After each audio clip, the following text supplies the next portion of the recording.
सर्वेभ्य नमो नमः। आज हम हलंत पुल्लिंग प्रकरण के बारे में अध्ययन करेंगे।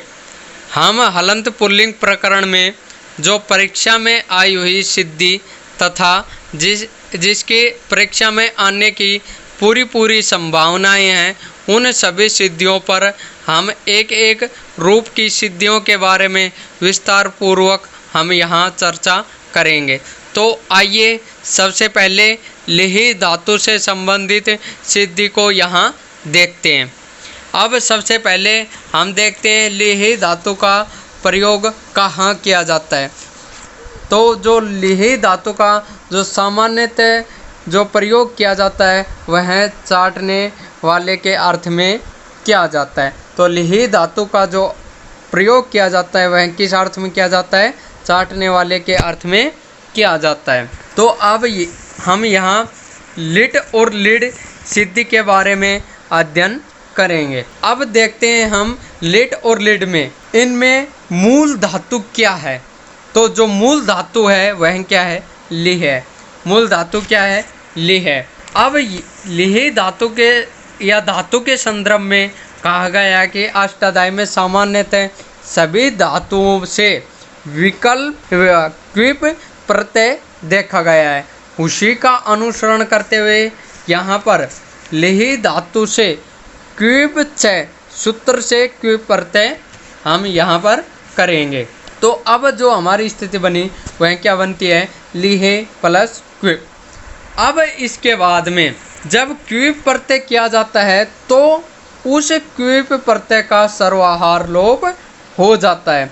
अर्थात जो धातु के अर्थ में जो क्विप प्रत्यय किया जाता है उस क्विप प्रत्यय का एक बार प्रयोग करके उस क्विप प्रत्यय का सर्वहार लोप किया जाता है। अर्थात जो क्विप प्रत्यय किया था हमने लिहि धातु से, उस क्विप प्रत्यय का संपूर्ण का क्या हो जाता है? लोप हो जाता है। अर्थात क्विप प्रत्यय में कुछ भी शेष नहीं रहता। अब जब हम क्विप प्रत्याहार का सर्वहार लोप से लोप कर देते हैं, सर्वहार लोप कर देते हैं, तो अब जो हमारे पास जो स्थिति बनी वह बनी क्या? लि है। केवल यहाँ पर क्या बनेगी? लि है। अब उसके बाद में सबसे पहले हम क्या करते हैं कि प्रातिपदिक संज्ञा करेंगे, फिर उसके बाद में विभक्ति का प्रयोग करेंगे। तो यह क्रम चलता रहेगा। तो यहाँ पर जो सबसे पहले हम जो लिहि धातु की क्या करेंगे? हम यहाँ पर प्रातिपदिक संज्ञा करेंगे। तो जो प्रातिपदिक संज्ञा करने वाला सूत्र है वह है कृत तद्धित समासाश्च। इस सूत्र से लि की क्या हो जाएगी? प्रातिपदिक संज्ञा हो जाएगी। अब जब लिहि धातु की प्रातिपदिक संज्ञा हो गई, अब उसके बाद में एक सूत्र आता है सु औ जस अमौर सस टाभ्याम बीस नैभ्याम ब्याज इत्यादि जो सूत्र है उससे क्या लिहि प्लस सुबंत का सु यहाँ पर क्या हो जाएगा? आगम हो जाएगा। अब ये सु क्यों आया? क्योंकि जो लिहि धातु है वह क्या है? प्रथमा का एक वचन है। तो सुबंत में भी क्या प्रथमा का एक वचन ही लेना होगा। तो सु और जस, तो सु क्या है? प्रथमा का एक वचन है। तो उसी का अनुसरण करते हुए हम यहाँ पर सु का आगम किया है। अब जब सु का आगम हो जाता है तो यहाँ पर एक सूत्र आता है क्या? उपदेशे अजनुनासिका। यह इस सूत्र से जो सु में जो क्या उ है वह क्या है? अच है। अच भी कैसा है? अनुनासिक। तो यह सूत्र कहता है कि उपदेश अवस्था में अच अनुनासिक की क्या हो जाएगी? इत संज्ञा हो जाएगी। अब जब उ की इत संज्ञा हो जाएगी, कौन से उ की? जो सु में जो उ है उसकी क्या हो जाएगी? इत संज्ञा हो जाएगी। जब उ की इत संज्ञा हो जाती है तो यहाँ पर एक सूत्र आता है क्या? तस्य लोप है। अब यह सूत्र क्या कहता है? यह सूत्र कहता है जिस भी वर्ण की इत संज्ञा होगी उसका क्या हो जाएगा? लोप हो जाएगा। तो यहाँ पर किस वर्ण की इत संज्ञा हुई थी? उ की। और उ यहाँ पर क्या कहाँ है? जो सु में जो उ है उसकी क्या हुई थी? इत संज्ञा। तो इस कारण यहाँ उ की क्या हो जाए? उ का क्या हो जाएगा? लोप हो जाएगा।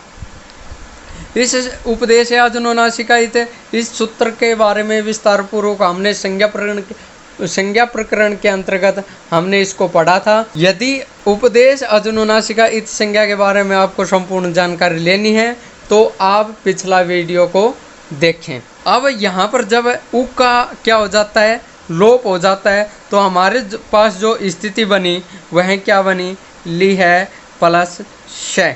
यह स्थिति हमारे सामने बनकर आती है।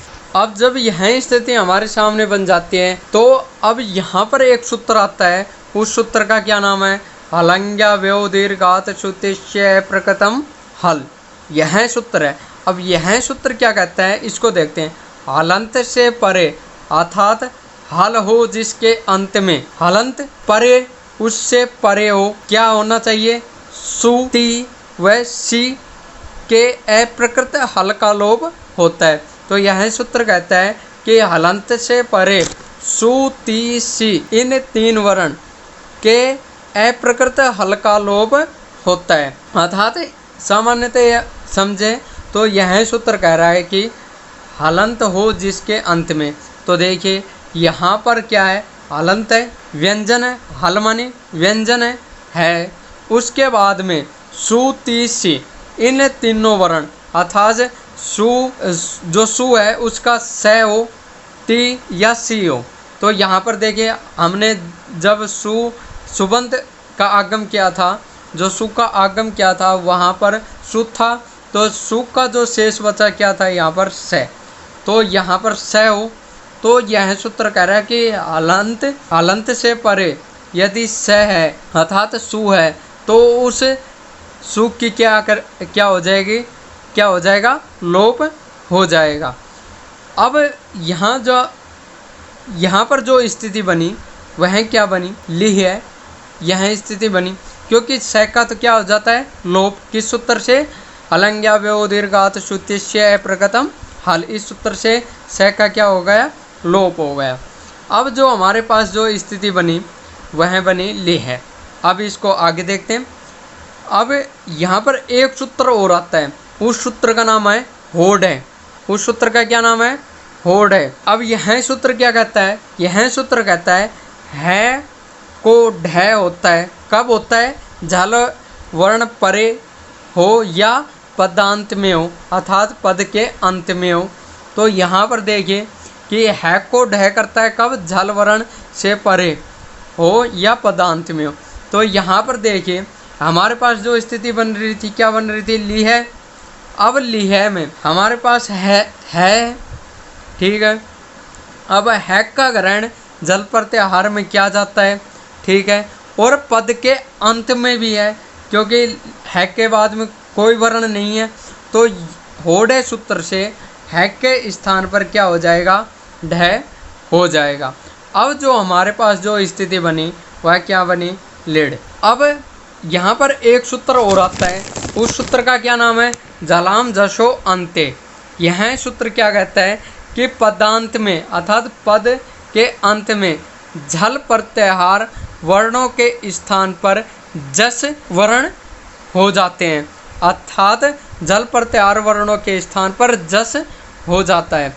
तो जस प्रत्याहार में कौन कौन से वर्ण आएंगे, जय बै घ ड द, ये शब्द आएंगे, ये वर्ण आएंगे। तो अब यहाँ पर झल प्रत्याहार का हमारे पास क्या है, यहाँ पर ढ है, और जस प्रत्याहार में क्या हो जाएगा, इस वर्ण के स्थान पर ड हो जाएगा। क्योंकि जो जलाम जसोअंते सूत्र है वह क्या करता है, चतुर्थ वर्ण का तृतीय वर्ण में बदल देता है। तो यहाँ पर ढ वो कौन सा वर्ण है, चतुर्थ वर्ण, और जो ड है वह कौन सा वर्ण है, तृतीय वर्ण। तो चतुर्थ वर्ण को तृतीय वर्ण में बदल देता है। अब जो हमारे पास जो स्थिति बनी वह बनी लिड। अब यहाँ पर एक सूत्र और आता है वावशान है।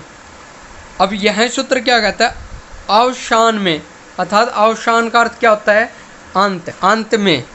अवसान का अर्थ क्या होता है, अंत में। झल वर्णों को चर होता है, और कब होता है, विकल्प से होता है। मतलब विकल्प का अर्थ यहाँ पर है एक बार तो होगा, एक बार नहीं होगा। अब यहाँ पर कि ये वावसानी सूत्र क्या करता है, झल वर्णों को चर कर देता है। अब चर प्रत्याहार में कौन कौन से वर्ण आते हैं, च, ट, त, क, प और श, ये वर्ण आते हैं। तो यहाँ पर ड के स्थान पर क्या हो जाएगा, ट वर्ण हो जाएगा। क्या हो जाएगा, ड के स्थान पर ट हो जाएगा। अब यहाँ पर यदि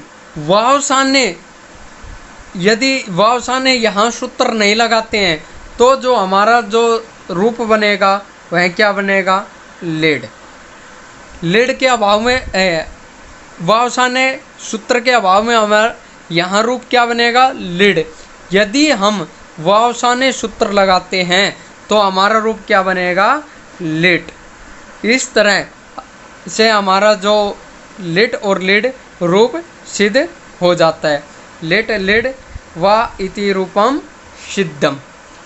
मैं आशा करता हूँ कि आपको यह सिद्धि लिट और लिड की अच्छी तरह से समझ में आ गई होगी और यह परीक्षा की दृष्टि से अति महत्वपूर्ण है, क्योंकि हर एक वर्ष बाद इस परीक्षा का पुनरावृत्ति परीक्षा में की जाती है।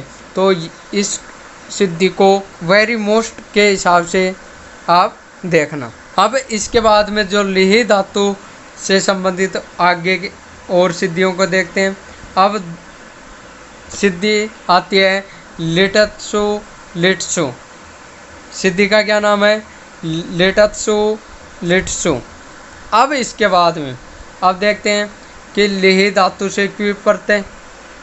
हमने यहाँ चर्चा ऊपर कर ली धातु के सामान्य अर्थ में क्विप प्रत्यय किया जाता है और क्विप जो प्रत्यय है उसका क्या हो जाता है, सर्वहार लोप हो जाता है। अब सबसे पहले हमने वहाँ पर क्या की थी कि जो लिहि धातु है उसकी क्या की थी, प्रातिपदिक संज्ञा। और प्रातिपदिक संज्ञा करने वाला सूत्र कौन सा है, कृत तद्धित समासाश्च। इस सूत्र से लिहि धातु की क्या हो जाएगी, प्रातिपदिक संज्ञा हो जाएगी। उसके बाद में सुआवजा सम और षष्ठाभ्याम भेष नेभ्याम व्यस इत्यादि सूत्रेण से यहाँ पर क्या हो जाएगा, जो लिहे प्लस सुप। क्योंकि जो लिटत्सु है वह क्या है, सप्तमी का क्या है, बहुवचन है। क्या है, बहुवचन। तो यहाँ पर भी जो लिटत्सु है उसके अनुरूप यहाँ सुबंत का क्या होगा, आगम होगा। तो यहाँ पर जो सुबंत का जो सुप प्रत्यय का आगम किया। अब उसके बाद में जो सुबंत में जो पय है, हलंत जो पय है, उसकी हलंत्यम सूत्र से क्या हो जाएगी, इत संज्ञा हो जाएगी। और जिस वर्ण की इत संज्ञा होती है तस्य लोप उस सूत्र का क्या, उस वर्ण का क्या कर देता है, लोप कर देता है। अब जब पय का लोप हो जाता है तो यहाँ पर लिहि प्लस सु, यह स्थिति हमारे सामने बनकर आती है। अब यहाँ पर देखें तो हमारे पास स्थिति क्या बन गई थी, लिहि प्लस सु। अब यहाँ पर एक सूत्र आता है, वो सूत्र का क्या नाम है, होड है, जिसको हमने ऊपर वाली सिद्धि के इस सूत्र के बारे में समझा था। तो यह सूत्र क्या करता है के स्थान पर ढह करता है। कब करता है, झल पदांत में हो या परे हो तो यह हैक को क्या कर देता है, ढह। तो यह हैक को क्या कर दिया, ढह। तो अब जो हमारे पास जो स्थिति बनी वह लिड प्लस सु।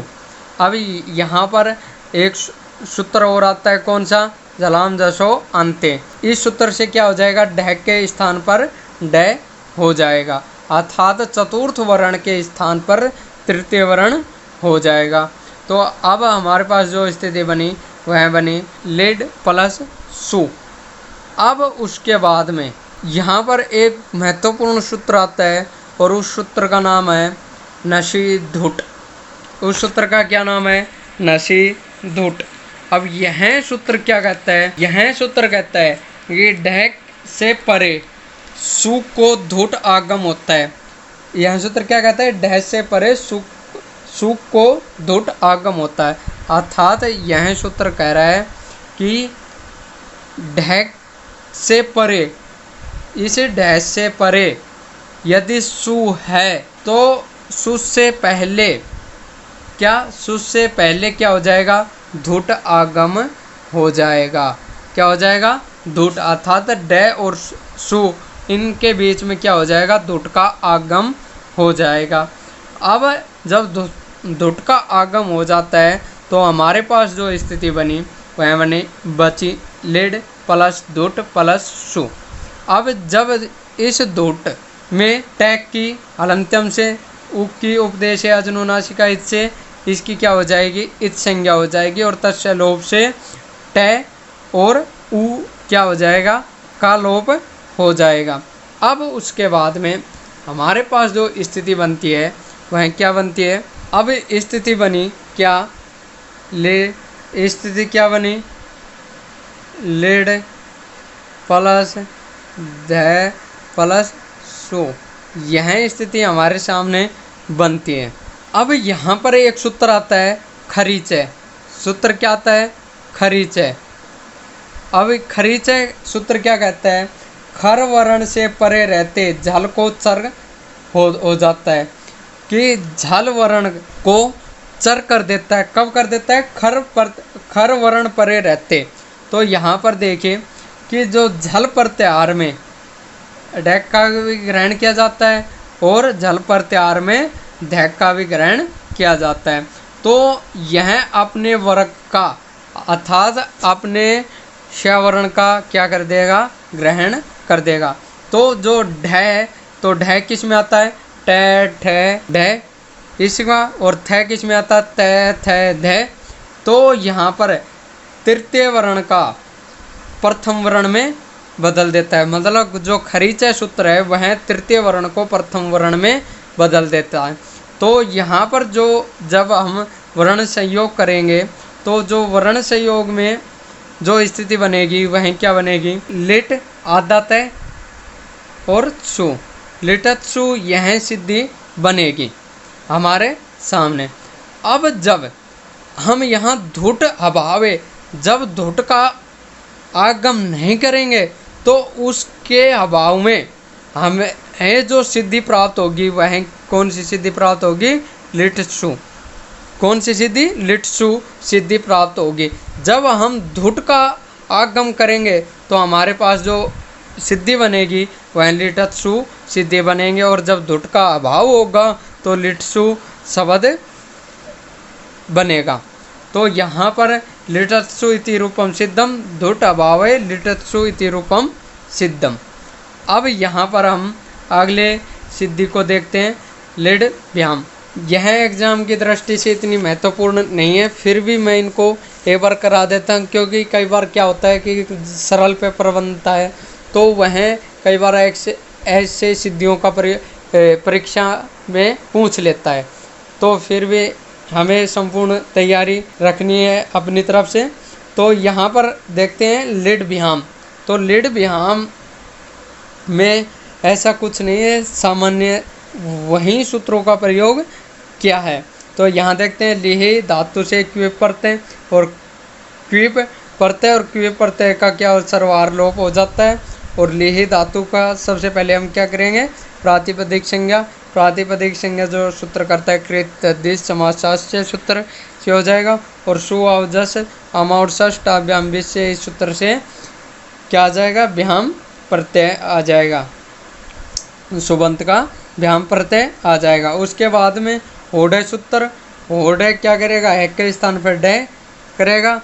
और अब उसके बाद में यहाँ एक सूत्र और आ जाता है, उस सूत्र का नाम है जलाम जसवांते।